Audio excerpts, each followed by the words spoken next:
Hello friends, welcome to recipes இன் தமிழ். நாம் இந்த வீடியோவில் ப்ளம் கேக்கு அவன் பீட்டர் யூஸ் பண்ணாமல் எப்படி பண்ணுறதுன்னு பார்க்க போகிறோம். வாங்க வீடியோக்குள்ளே போகலாம்.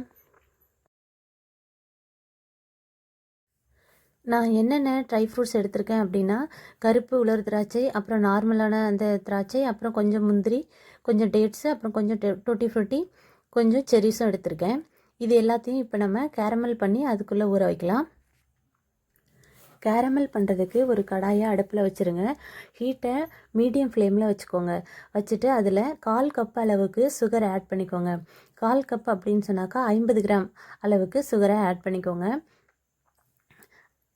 ஆட் பண்ணிவிட்டு எதுவும் நீங்கள் கிளற வேண்டாம், கரண்டி ஸ்பூன் எதுவும் வச்சு கிளற வேண்டாம், அப்படியே விடுங்க. அது ஹீட்டில் தானாகவே உருகி வரும். உருகி வர ஆரம்பிக்கும் போது இதை போல் எடுத்து ரொட்டேட் மட்டும் பண்ணிவிடுங்க.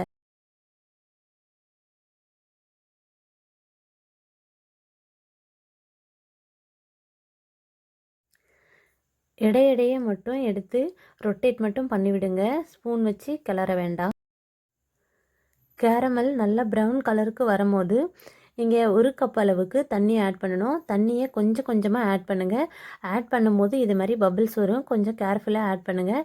ஆட் பண்ணிக்கிட்டு கொஞ்சம் கொஞ்சமாக ஆட் பண்ணி கிளறுங்க.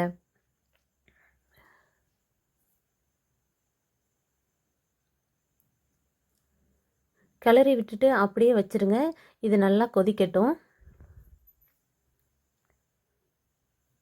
நல்லா கொதித்து இதை போல் பபிள்ஸ் வரும்போது நம்ம எடுத்து வச்சுருக்க ட்ரை ஃப்ரூட்ஸ் எல்லாத்தையும் இதுக்குள்ளே சேர்த்துக்கலாம்.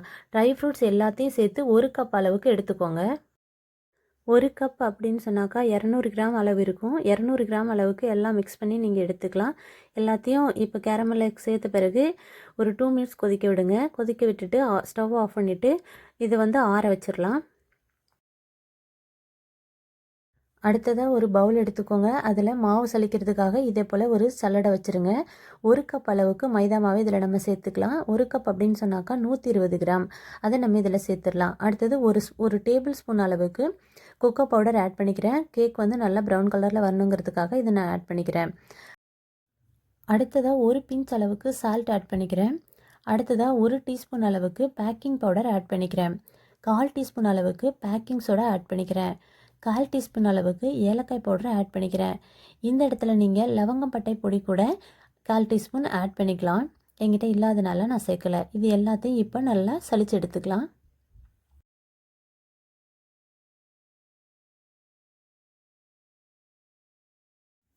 சலிச்சதுக்கு அப்புறம் இது எல்லாத்தையும் நல்லா ஒரு மிக்ஸ் கொடுத்துட்டு ஓரம் வச்சுருங்க. அடுத்ததாக ஒரு பவுல் எடுத்துக்கோங்க. பவுல் ஈரம் இல்லாதபடி பார்த்துக்கோங்க. அதில் 3 முட்டையை உடச்சிட்டு சேர்த்துக்கோங்க.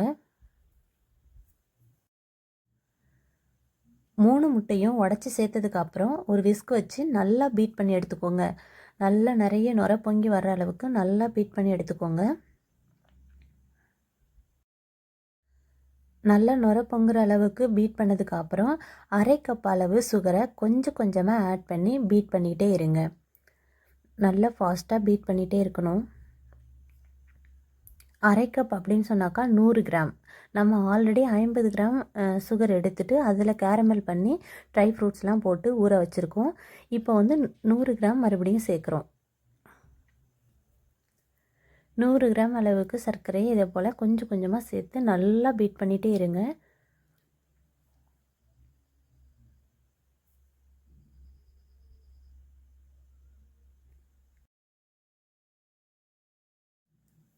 கொஞ்சம் டைம் எடுக்கும் இது பீட் பண்ணி எடுக்கிறதுக்கு. பொறுமையாக டைம் கொடுத்து பீட் பண்ணி எடுத்துக்கோங்க.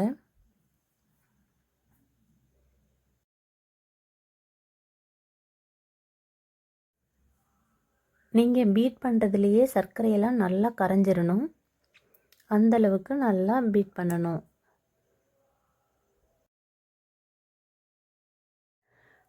பீட் பண்ண நல்லா முட்டையும் சுகரும் கலந்து ஒரு ஃபோமினஸ்ஸாக ஒரு க்ரீமியாக நல்லா மாறிடும்.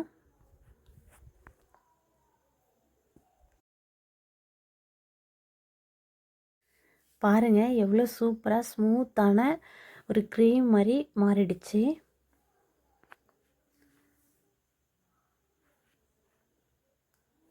இந்த ஸ்டேஜ் வர்ற வரைக்கும் நல்லா பீட் பண்ணி எடுத்துக்கோங்க. இப்போது இதில் நம்ம வெண்ணிலா எசன்ஸ் ஆட் பண்ணிக்கலாம். 1 டீஸ்பூன் அளவுக்கு வெண்ணிலா எசன்ஸ் ஆட் பண்ணிக்கிறேன். ஆட் பண்ணதுக்கப்புறம் இதையும் ஒரு மிக்ஸ் கொடுத்துருங்க. அப்புறம் இதில் 80 ml அளவுக்கு எந்த ஃப்ளேவர் இல்லாத ஆயில் எடுத்துக்கலாம். அதை இது கூட சேர்த்துட்டு அதையும் ஒரு மிக்ஸ் கொடுத்துருங்க.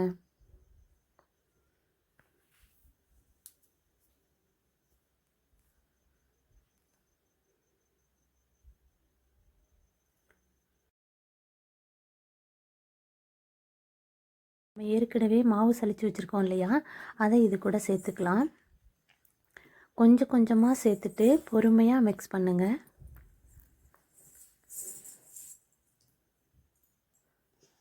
இந்த பேட்டரில் இருக்கிற ஃபார்மினஸ்லாம் கொஞ்சம் கூட கம்மியாகக்கூடாது.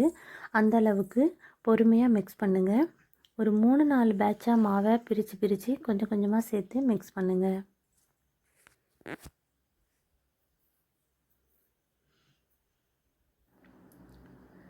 எல்லா மாவையும் சேர்த்துட்டு நல்லா மிக்ஸ் பண்ணியாச்சு.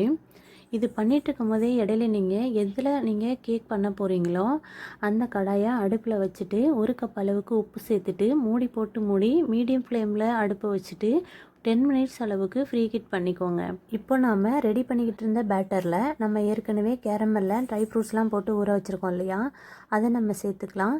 சேர்த்துட்டு நல்லா மிக்ஸ் பண்ணிக்கலாம்.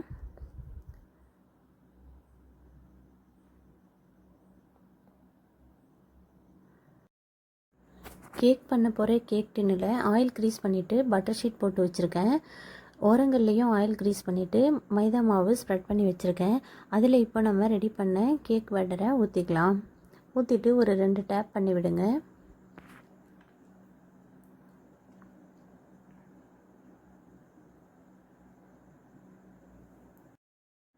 இதில் மேலே கொஞ்சம் டூட்டி ஃப்ரூட்டி அப்புறம் முந்திரியை நான் மேலே தூவிக்கிறேன்.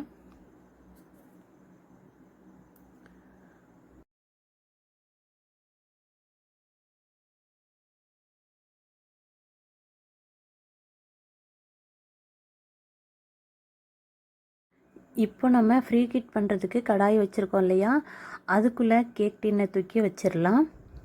வச்சுட்டு மூடி போட்டு மூடிடலாம். மூடிட்டு 30லேருந்து 45 மினிட்ஸ் வரைக்கும் நம்ம வேக வச்சு எடுக்க போகிறோம். 30 மினிட்ஸ்க்கு இடையில் ஓப்பன் பண்ணாதீங்க. இப்போ நம்ம கேக் டின்னை உள்ளே வச்சு மூடி 40 மினிட்ஸ் ஆகிடுச்சு. இப்போ ஓப்பன் பண்ணி பார்க்கலாம். ஓப்பன் பண்ணிவிட்டு ஒரு டூத் பிக் இல்லைனா கத்தி வச்சு உள்ளே விட்டு எடுத்து பார்த்தீங்கன்னா அப்போ அதில் ஒட்டாமல் வரணும். ஒட்டாமல் வந்துச்சுன்னா கேக் ரெடி ஆயிடுச்சுன்னு அர்த்தம். அப்போ நம்ம எடுத்து வெளியில் வச்சு ஆற வச்சுக்கலாம். ஆறின பிறகு இப்படி ஓரங்களெல்லாம் கத்தி வச்சு எடுத்து விடுங்க. எடுத்து விட்டுட்டு நம்ம பிளேட்டுக்கு மாற்றிக்கலாம்.